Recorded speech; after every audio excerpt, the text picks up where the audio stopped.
Hello students, आज की class में आपका स्वागत है।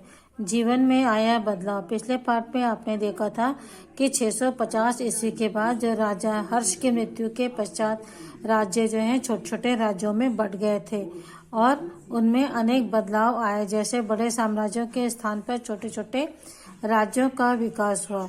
इस काल में समाज, अर्थव्यवस्था और धर्म में भी काफी परिवर्तन देखने को मिलते हैं। अब इसके पश्चात और कौन कौन से बदलाव हमारे राज्यों में आए उसके बारे में हम देखते हैं। जंगल और गांव के निवासी। उन दिनों आज की तुलना में अधिक जंगल थे। गांव व शहर भी थे, किंतु गांव और शहर की तुलना में कम और छोटे थे। गांव और शहर भी थे, किंतु गांव और शहर आज की तुलना में बहुत कम थे। आज तो हर छोटा गांव कुछ समय बाद शहर में बदल जाता है और शहर महानगरों के रूप में परिवर्तित हो जाता है, किंतु उस समय लोग जो थे छोटे छोटे गांव थे और छोटे ही शहर थे और वन जो थे जंगल अधिक थे। इस कारण लोग जंगलों में भी अधिक निवास करते थे। पुराने समय में उन दिनों जंगलों में भी काफी लोग रहते थे और उनका प्रमुख कार्य था जानवरों का शिकार करना, कंदमूल इकट्ठा करना, फल आदि इकट्ठा करते थे तथा अपना जीवन यापन करते थे। जंगलों के पेड़ काटकर छोटी सी खेती करते थे और लेकिन उनके जीवन में भी काफी बदलाव आया था। अब धीरे धीरे लोगों के जीवन में जागृति आने लगी, लोगों के जीवन में बदलाव आने लगा, जिसका प्रभाव जो है इनके जीवन यापन पर भी पड़ने लगा। उन्होंने खेतों को काटकर खेती करना सीख लिया था। वे खेतों में न हल चलाते थे और न ही सिंचाई करते थे, सिर्फ बीज बोकर रखवाली करते थे। जब फसल पक जाती थी तो उसे वे काट लेते थे। वे छोटी छोटी बस्तियां बनाकर रहते थे, जिन्हें पल्ली कहा जाता था। वे जंगलों से तरह तरह की चीजें इकट्ठा करते थे और इनके बदले गांव या शहर में से अनाज, तेल, लोहा, नमक आदि वस्तुएं प्राप्त करते थे और राजाओं को भेंट भी देते थे। छोटे छोटे जंगल थे, उसमें लोग रहते थे। उन लोग का मुख्य व्यवसाय क्या था? जंगल में शिकार करना, फल फूल इकट्ठा करना, कंदमूल इकट्ठा करना। उनसे ही वे अपना जीवन यापन करते थे और खेतों के लिए छोटी सी जमीन को खाली करके उस पर थोड़ी सी खेती भी किया करते थे। और जो जंगलों से सामान इकट्ठा करते थे उनको वे शहर वालों को जाकर बेच देते थे और उसके बदले वहां से वे अनाज, तेल, लोहा, नमक आदि के लेकर आते थे और साथ ही साथ वहां जो राजा थे उन्हें भी भेंट दिया करते थे। अपने खेतों या फसलों के आसपास ये लोग छोटी छोटी बस्तियां बनाकर रहते थे, जिन्हें उस समय की भाषा में या स्थानीय भाषा में पल्ली कहा जाता था। इस प्रकार जीवन जीने वाले बहुत से समूहों के बारे में हम उस काल की पुस्तकों से पता चलता है। जैसे शबर, निषाद, पुलिंद, भील आदि जनजातियां जो है उस समय निवास करती थी। घुमक्कड़ लोग। उन दिनों बहुत से ऐसे लोग थे जो लगातार एक स्थान से दूसरे स्थान पर घूमते रहते थे। इनमें पशु चराने वाले कई समूह थे। इनके जीवन में भी अब बदलाव आ रहा था। इन समूहों के कई लोग जो हैं घुमक्कड़ जीवन छोड़ करके अब गांव में बसकर खेती करने लगे थे। कुछ घुमक्कड़ समूह के लोग अच्छे कारीगर भी थे, जो लोहे की चीजें बनाते थे या दूर के इलाकों में जाकर के तालाब खोदने या सफाई करने का काम भी करते थे। नाचने गाने वाले नट भी आमतौर पर घूमते रहते थे तथा लोगों का मनोरंजन करते थे। इनके अलावा जोगी, सन्यासी, भिक्षुक जैसे लोग भी घर घर द्वार द्वार छोड़कर घुमक्कड़ जीवन बिताते थे। गांव व शहर के लोगों इनका आदर सत्कार भी करते थे। उस समय लोग जो है घुमक्कड़ जीवन भी जीते थे, परंतु जागृति के साथ साथ उनमें अब परिवर्तन आने लगा था। जहाँ ये पहले पशुपालन के लिए या पशुओं को चराने के लिए एक स्थान से दूसरे स्थान जाते थे, अब उनके जीवन में बदलाव आने लगा है। ये घुमक्कड़ जीवन छोड़ करके एक जगह बसकर खेती करने लगे थे। कुछ घुमक्कड़ समूह के लोग अच्छे कारीगर भी थे, जो कि लोहे इत्यादि से कुछ चीज़ें बनाते थे और दूसरे इलाकों में जाकर के उसे बेचते थे। इसके साथ नाचने गाने वाले नट प्रजाति के लोग भी घुमक्कड़ जीवन बिताते थे। इसके अलावा जोगी, सन्यासी, भिक्षुक लोग भी थे, जो घर द्वार छोड़कर घुमक्कड़ जीवन बिताते थे।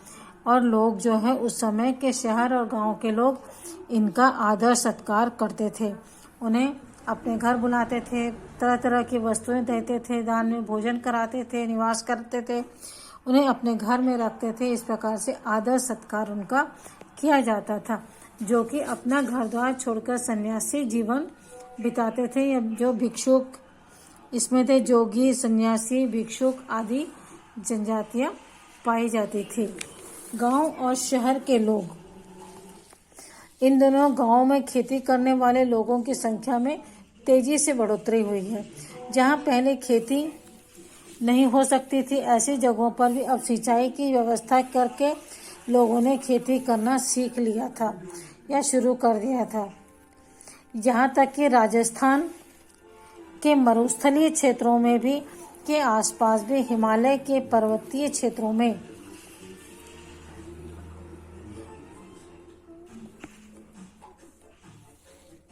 पर भी खेती होने लगी थी। छत्तीसगढ़ के इतिहास से पता चलता है कि 11वीं शताब्दी में रतनपुर नामक स्थान पर 1400 तालाब थे। 1400 तालाब बनवाए थे इस समय के शासकों ने। इनकी संख्या अब पहले से घट करके अब भी 250 के लगभग रह गई है। अर्थात रतनपुर में आज भी लगभग 250 तालाब पाए जाते हैं। उस समय जो था 650 से 1200 ईस्वी के बीच में यहाँ पर 1400 तालाब थे, जिनकी संख्या अब घट करके 250 हो गई है। लोगों के जीवन में, गांव और शहर के लोगों में तेजी से परिवर्तन आया। अब वे लोग खेती करने लगे, अधिकतर लोग उसमें खेती करने लगे, क्योंकि अब पहले खेती नहीं करते थे, वे लोग भी खेती करने लगे थे। और ऐसे स्थानों पर जहां खेती नहीं की जा सकती थी, अब लोगों ने सिंचाई के द्वारा ऐसे स्थानों में भी खेती करने शुरू कर दिए हैं। हिमालय के पर्वतीय क्षेत्रों में भी खेती होने लगी थी। गांव की विशेषता यह थी कि इनमें कई जाति के लोग रहते थे और गांव का समाज बहुत हद तक जाति व्यवस्था से बंधा हुआ था। हर जाति की अपनी अलग बस्ती होती थी। इनमें चांडाल, सोपाक, सूत, मागध आदि अनेक जातियां थीं, जिन्हें गांव या शहर की सीमाओं के अंदर रहने का अधिकार नहीं था। वे जानवरों का शिकार करना, उनके खाल निकालना, चमड़े की चीजें बनाना, लकड़ी काटना, शमशान में काम करना जैसे काम करते थे। बच्चों, इस समय गांव में जाति व्यवस्था की प्रधानता देखने को मिलती है। इस समय के गांव की जो विशेषता थी, इसमें कई जाति के लोग रहते थे और गांव का समाज बहुत हद तक जाति व्यवस्था से प्रभावित था। इसमें हर जाति की अपनी अलग अलग छोटी छोटी बस्तियां हुआ करती थी। इनमें चांडाल, सोपाक, सूत, मागध आदि अनेक जातियां थी, जिन्हें अपनी बस्ती बना करके रहते थे, लेकिन इन्हें शहर या गांव की सीमाओं के अंदर रहने का अधिकार नहीं था। वे जानवरों का शिकार करते थे, उनके खाल निकालना, उनके चमड़े की चीजें बनाना, लकड़ी काटना, शमशान में काम करना आदि प्रमुख कार्य थे। इस प्रकार हम देखते हैं कि इस समय के समाज में जाति व्यवस्था जो है वह अधिक प्रभावशाली थी। गांव के प्रमुख कृषक परिवार के मुखिया मिलकर गांव के लोगों की समस्याओं को सुलझाने एवं सामूहिक कार्य आदि करवाते थे। इन्हें कहीं कहीं पंचकुल, मेहतर आदि भी कहा जाता था। गांव में के प्रमुख कौन होता था? कृषक परिवार के मुखिया मिलकर गांव के लोगों की समस्याओं को सुलझाने का प्रयत्न करते थे और सामूहिक कार्य भी करवाते थे।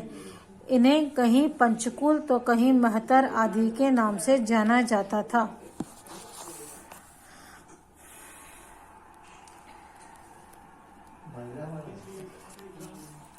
उत्तर भारत में आमतौर पर किसी न किसी भोगपति का अधिकार होता था। ये राजा के अधिकारी तो होते ही थे, उसके रिश्तेदार राजपुत्र या राजपूत भी होते थे। इनका गांववासियों पर बड़ा प्रभाव होता था। वे किसानों से लगान वसूल करते थे। लोगों के परिवारों में होने वाले शादी ब्याह, तीज त्योहारों तथा तालाबों और कुओं पर भी तरह तरह के कर वसूलते थे। इन सब के अतिरिक्त गांव वालों को बेगार यानी बिना वेतन दिए काम भी करना पड़ता था। इस समय जो गांव थे उसके जो अधिकारी थे, राजा या गांव का प्रमुख हुआ करता था, उसके रिश्तेदार राजपुत्र, राजा के बेटे इत्यादि जो है गाँव वासियों का बड़ा उन पर प्रभाव होता था। वे उनसे दबकर या डरकर रहते थे। वे लोग उनसे, गांव वालों से क्या करते थे? कर वसूल करते थे। किन किन चीज़ों पर?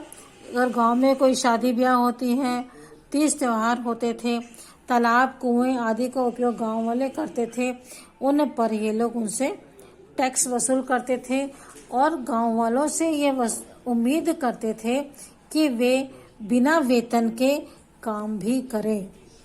इस प्रकार गांव के मुखिया और उनके परिवार वाले जो थे, इन गांव वासियों का शोषण भी किया करते थे। इस समय सबसे बड़ा परिवर्तन आर्थिक क्षेत्र में हुआ। यह था लगान वसूली के तरीके का बदलना। गुप्त काल में लगान पर राजा का अधिकार होता था, लेकिन अब स्थिति बदल गई थी। इस समय तक राजाओं द्वारा ब्राह्मणों और विद्वानों की भूमिका दान देने की परंपरा व्यापक हो चुकी थी। भू क्षेत्रों से प्राप्त आय के बड़े भाग पर उसके स्वामी का अधिकार होता था और एक की तरह व्यवहार करने लगते। एक छोटा हिस्सा ही राजा को मिल पाता था। भूपति इतने संपन्न हो गए थे कि वे स्वतंत्र शासकों की तरह व्यवहार करने लगे और सेना रखने लगे। इस समय भूपति और जो अधिकारी थे वे बड़े स्वच्छंद हो गए और उन्होंने सेना रखने लगे और अपने अधिकारों के लिए राजा की तरह सेना रखने लगे और अपने क्षेत्र पर अपना अधिकार करने लगे थे। इसके विपरीत दक्षिण भारत के गांव के जो प्रमुख लोग ही मिलकर गांव का सारा कामकाज करते थे। उनकी सभाएं होती थी, उन्हें उर्र कहा जाता था। कई गांव की सभाएं मिलकर एक नाडू बनाते थे और नाडू उर्र की ही लगान इकट्ठा करना, लोगों को दंडित करना, झगड़े निपटाना, तालाब व मंदिर की देखरेख करना आदि कार्य करते थे। लेकिन दक्षिण भारत की शासन व्यवस्था में गांव के मुखिया ही मिलकर के, प्रमुख परिवार मिलकर ही पूरे काम करते थे। इनकी छोटी छोटी सभाएं होती थी जिसे उर्र कहा जाता था और कई गांव की सभाएं मिलकर के नाडू का निर्माण करती थी और यही नाडू और उर्र मिल करके गांव से लगान इकट्ठा करते थे, लोगों को झगड़े निपटाते थे। अगर दोषी पाया जाता था तो उन्हें दंडित भी करते थे। इस प्रकार वे अपना शासन कार्य करते थे। ओके, इस वीडियो में यहीं तक। अगले वीडियो में हम इसके आगे देखेंगे। ठीक है, ओके, बाय।